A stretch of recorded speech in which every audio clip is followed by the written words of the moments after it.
شہادت اللہ الہ الا اللہ وان محمد رسول اللہ وَإِقَامِ الصَّلَاةِ وَإِيتَاءِ الزَّکَاةِ وَالْحَجِّ وَصَوْمِ رمضان۔ یہ دین کے 5 رکن ہیں۔ دین 5 بنیادوں پر قائم ہے۔ نمبر 1، اللہ کے رسول کی گواہی دینا کہ اللہ کے بغیر کوئی معبود نہیں اور محمد پاک اللہ کے سچے اور آخری رسول ہیں۔ نماز قائم کرنا، زکوٰۃ دینا، حج کرنا، روزے رکھنا شرائط کے ساتھ۔ ان 5 چیزوں پر اسلام کی عمارت کی بنیاد ہے۔ وہ یہ 5 ستون ہیں اور ان ستونوں کی بنیاد عقیدے پر ہے۔ یہ 5 ارکان ہے دین کے۔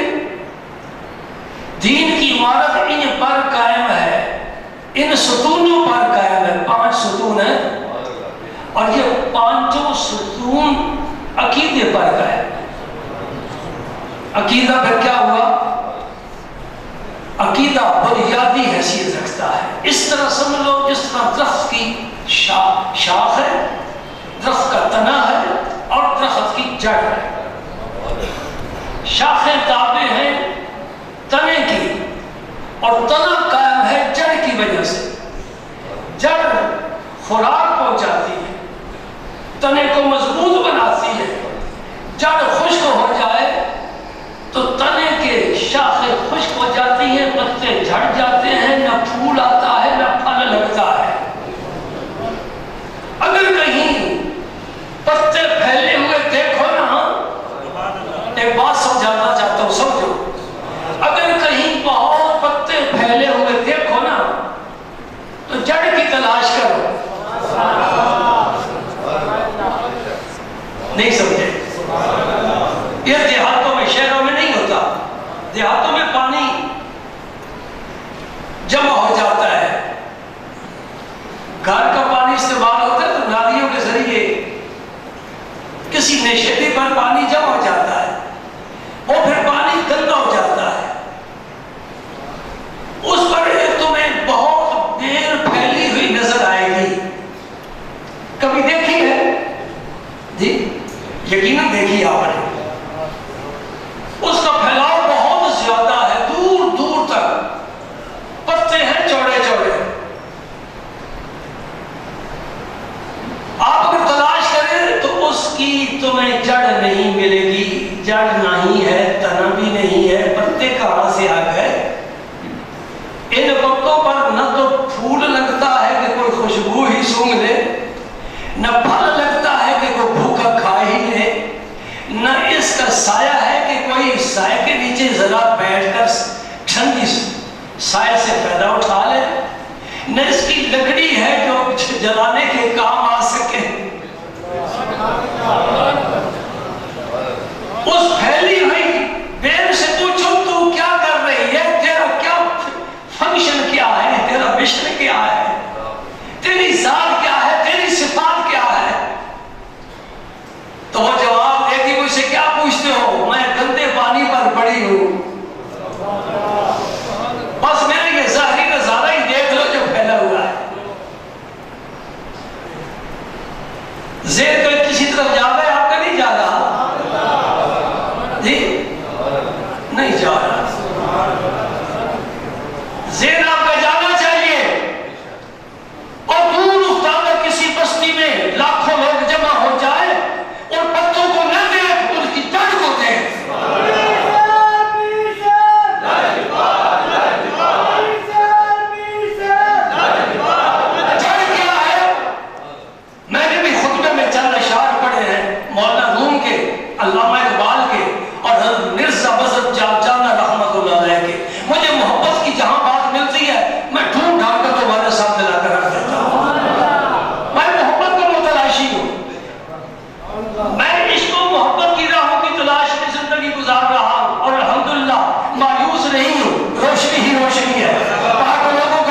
کی شمع روشن ہو جائے صلی اللہ علیہ وسلم۔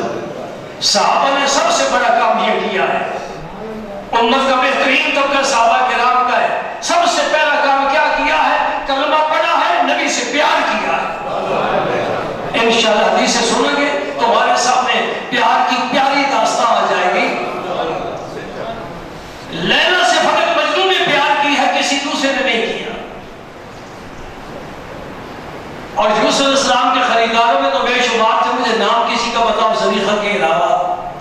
ایک زلیخا کے نام آئے گا، پورا مصر خریدار ہے یوسف کا، حسن بے شمار ہے، پیغمبر زاد ہے، دادا نبی ہے، پردادا نبی ہے، نبوت کا گھرانہ ہے۔ اللہ پاک نے جمال دیا ہے، رعنائی دی ہے، نزاکت دی ہے، نفاست دی ہے، دل بری دی ہے، حسن دیا ہے، جمال دیا ہے، بہت کچھ دے دیا ہے۔ لیکن یوسف کا خریدار مصر کا ہر فن ہے، اگر عورت بری عورت اس کے پاس کچھ نہیں، وہ سود کی اٹی ہی لے کر آ گئی ہے، نہ خرید سکوں گی، خریداروں میں نام تو آ ہی جائے گا نا۔ لیکن عاشقوں میں نام صرف حضرت زلیخا کا آتا ہے۔ ہی راجے کی داستان سنی ہے، سونی مہیوال کی سنی ہے، میرے مصطفیٰ کی داستان بھی تمہارے دلوں میں موجود ہے۔ جنہوں نے دیکھا ہے وہ بھی عاشق، جنہوں نے نہیں دیکھا وہ بھی قربان ہوتے ہیں۔ ایسا ہے کہ نہیں؟ وہ دیکھنے والے تو قربان ہو ہی جائے، جنہوں نے نہیں دیکھا وہ بھی قربان ہو رہے ہیں۔ ہاں، حضرت نے خوب فرمایا، حسن یوسف پہ کٹی مصر میں انگشت زنا، سر کٹاتے ہیں تیرے نام پہ مردان عرب۔ مصر میں عورتوں کی انگلیاں کٹ گئیں، اور وہ بھی عورتیں ہیں، اور وہ بھی مصر کی کٹ گئیں۔ کاٹنا کچھ اور ہے، کٹ جانا کچھ اور ہے۔ کٹنے میں کوئی ارادہ شامل نہیں، کاٹنے میں ارادہ شامل ہوتا ہے، اور وہ کیا ہے؟ انگلیاں ہیں۔ سر کٹاتے ہیں تیرے نام پہ، وہاں یوسف خود ہے، یہاں تیرا نام ہے۔ اور یہاں سر کٹاتے ہیں، مرضی سے کٹاتے ہیں، شوق سے کٹاتے ہیں۔ دیکھنا ہے تاریخ کا وہ سفر اٹھا کر دے جس پر غزوہ احد کا واقعہ لکھا ہوا ہے، جب نبی پاک صلی اللہ علیہ وسلم تنہا کھڑے تھے اور دشمن تیروں کی بارش برسا رہا تھا۔ ایک نشانہ ہے، سب کے تیر ہے، سب کے ترکش خالی ہو رہے، کمانیں خون تیر پھینک رہی ہیں۔ میرے نبی کے سامنے کون سی آن کر کھڑا ہے؟ ایسے موقع پر کھڑا ہونا موت کو آواز دینا ہے، لیکن وہ موت کو زندگی سمجھتے ہیں۔ وہ موت جو نبی کی قدموں پر آئے، وہ موت نہیں، وہ زندگی ہے۔ سبحان اللہ۔ یہ حضرت سعد بن ابی وقاص ہے رضی اللہ تعالیٰ عنہ، فاتح مصر۔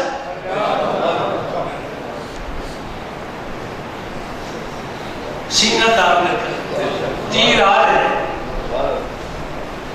اور پھر منظر دیکھو۔ اللہ بھی شکور ہے، شکور کا کیا مانا؟ بندے کے عمل کی قدر کرنے والا۔ میرے نبی بھی اس صفت کا مظہر اتم ہے، جو غلام خدمت سے انجام دے۔ میرے نبی نے دیکھا، خدمت کی ہے، اس لیے اسی انعام اتنا دے دیتا۔ میرے کریم سے اگر قطرہ کسی نے مانگا، دریا بہا دیے ہیں، در بے بہا دیے ہیں۔ مانگو قطرہ ملے گا دریا، مانگو ذرہ ملے گا صحرا، مانگو پتا، اللہ پاک طوبہ کے درخت ساری شاخیں عطا فرما دے گا۔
پر قربان ہو جائے.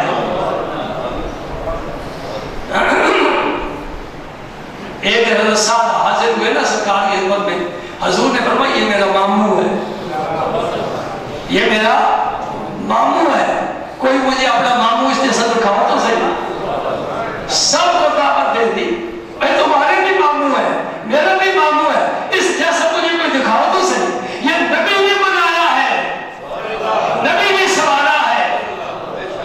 سبحان اللہ, سبحان اللہ.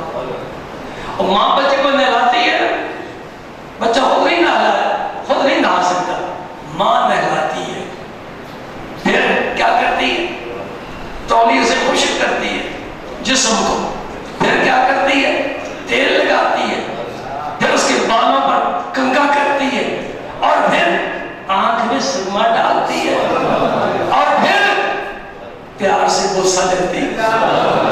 میرے نبی نے یہ سارے کام اپنے صحابہ سے کیے ہیں جی.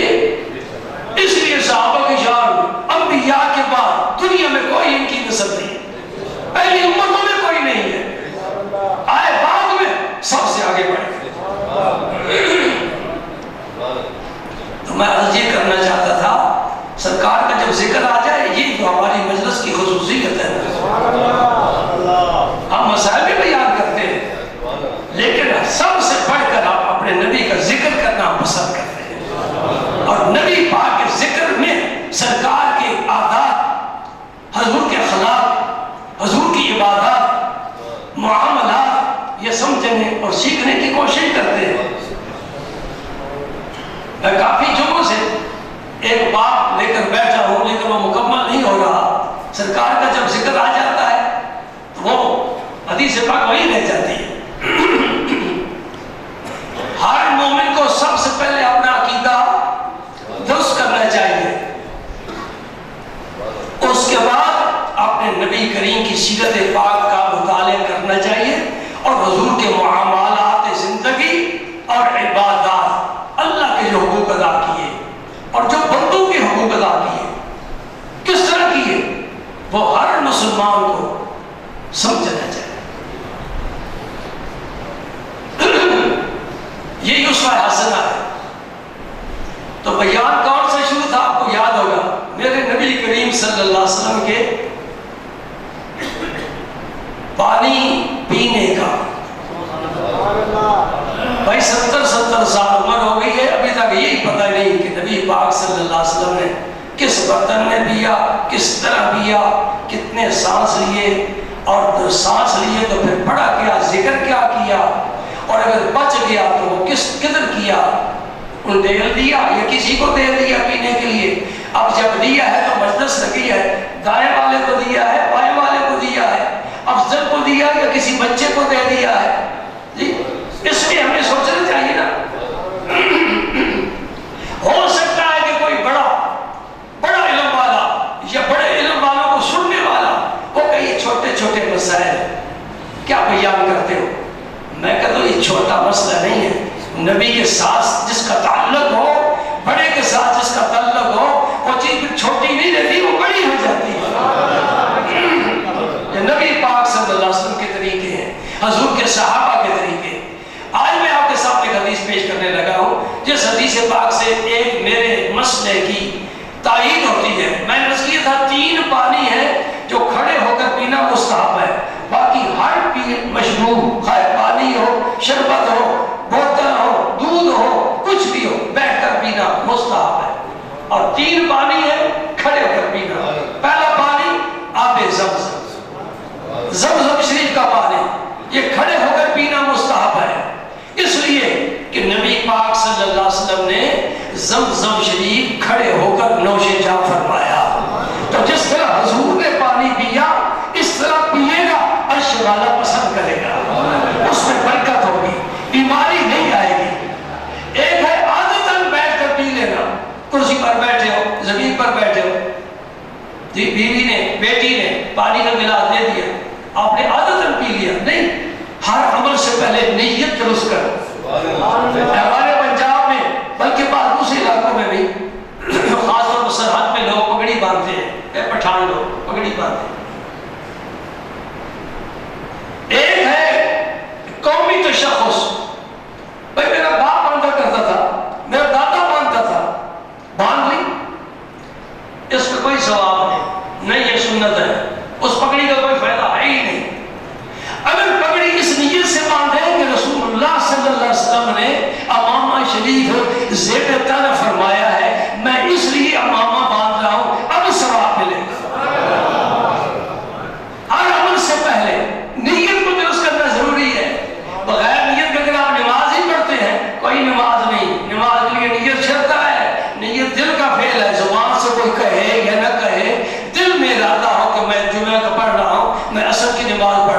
مغرب پڑھ رہا ہوں، یہ ارادہ جو ہے نا، ارادہ بندے کا، یہی نیت ہے۔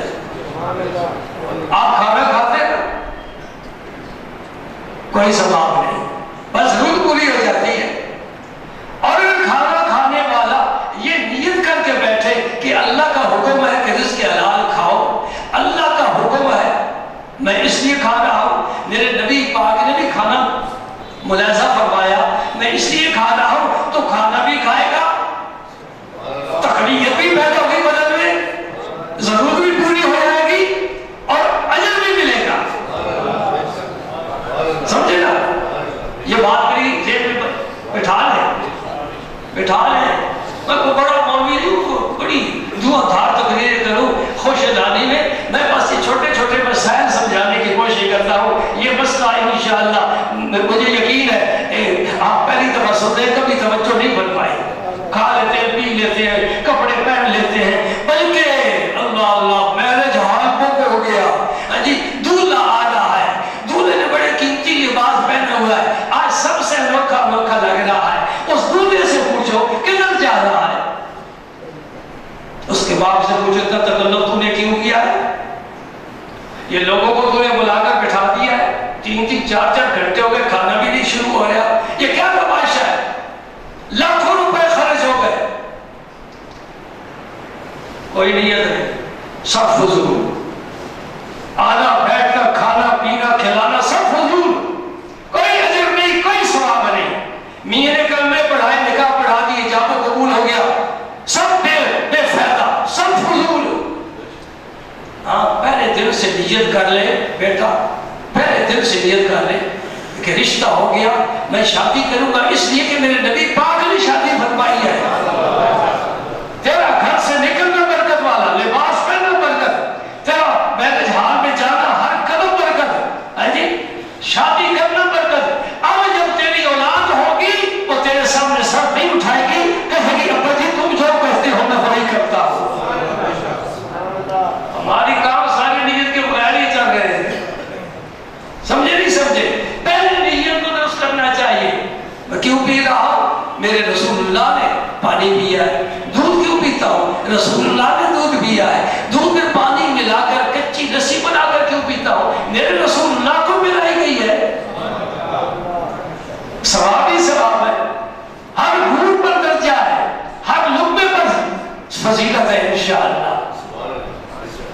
دوسرا پانی وضو کا بچا ہوا، آپ نے وضو کیا جس برتن کے ساتھ تو پانی اس برتن میں بچ گیا، آپ نے کیا یا آپ کے کسی بزرگ نے کیا، اب وہ پانی آپ کھڑے ہو کر پئیں، کھڑے ہو کر پینا مستحب ہے، ثواب زیادہ ملے گا۔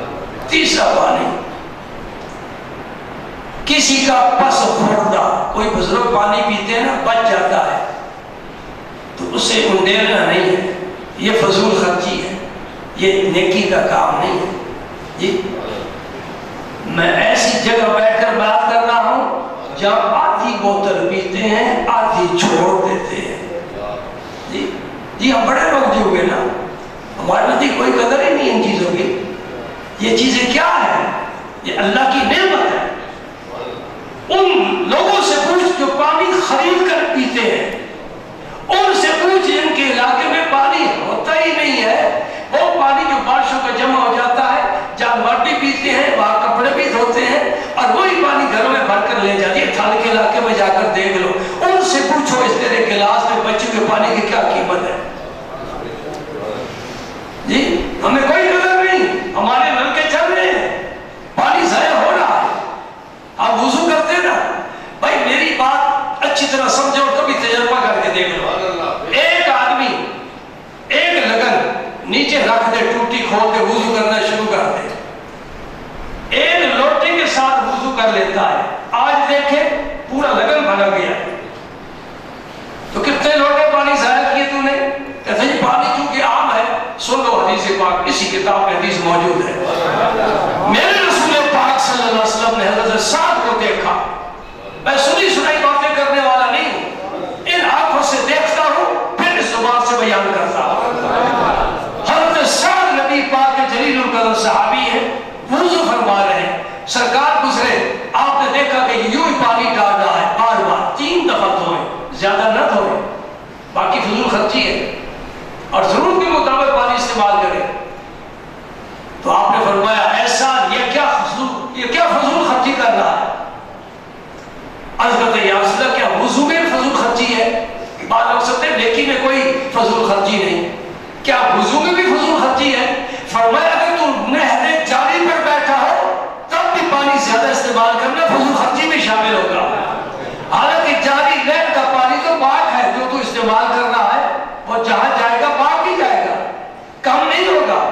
لیکن حضور نے فرمایا کہ نہر جاری پر بیٹھ کر تو وضو کرے پھر بھی جو ضرورت سے زیادہ پانی استعمال کرے گا وہ فضول خرچی میں شمار ہوگا. اب قرآن والا کیا کہتا ہے؟ رب العالمین کیا فرماتے ہیں؟ اللہ پاک فرماتے ہیں ان المبذرین کانوا اخوان الشیاطین، جو فضول خرچ ہے وہ شیطان کے بھائی ہے. سمجھے نہیں سمجھے؟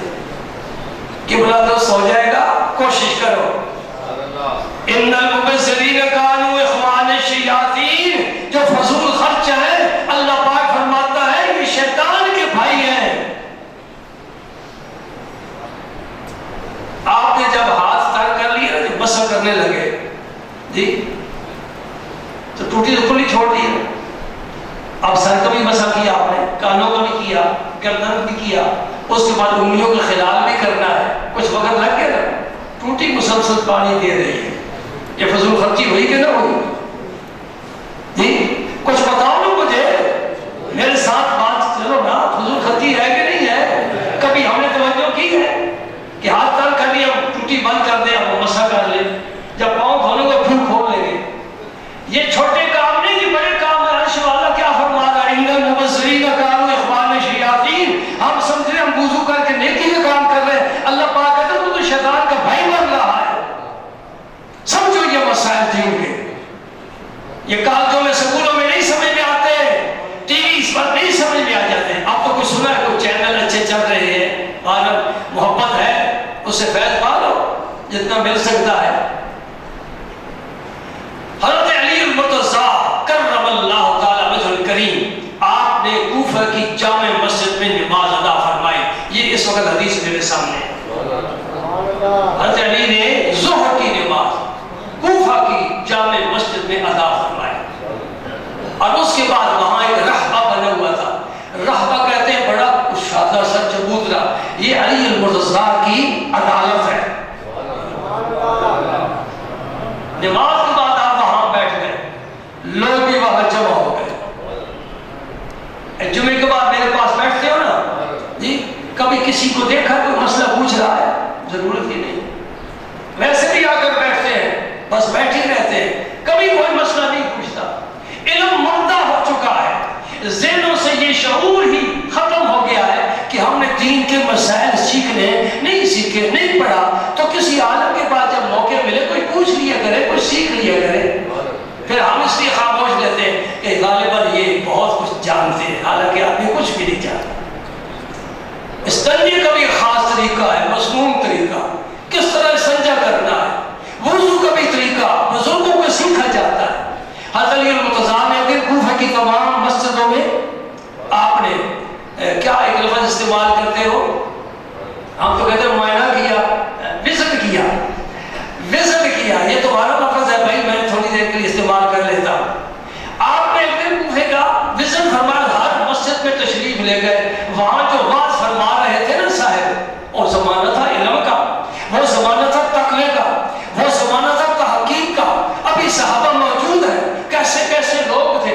حضرت علی المرتضیٰ نے فرمایا او میاں تو کا ناسخ اور منسوخ جانتا ہے؟ جی نہیں جانتا. اتر جا منبر سے، تجھے بات کرنے کا کوئی حق نہیں ہے. پھر دوسری مسجد میں تشریف لے گئے، وہاں جو واز کہہ رہے تھے ان سے پوچھا ہاں بھائی ناسخ منسوخ جانتا ہے؟ جی نہیں جانتا. اتر سا منبر سے. آج تیری مسجد میں جو خطیب ہے خوش الحانی کی وجہ سے تو نے اسے منتخب کیا ہے کہ خوش الحان ہے. کبھی یہ نہیں سوچا کہ یہ عالم بھی ہے کہ نہیں، پرہیزگار بھی ہے کہ نہیں، اس کا تقوی کا کیا عالم ہے. مصلی پر تو وہ کھڑا ہو، منبر پر وہ بیٹھے جس کے سینے میں علم ہو، جس کے پاس لباس تقوی ہو. یہ جتنے خطیب آتے ہیں نا یہ سارے طالب علم ہیں مدرسوں کے، اور جس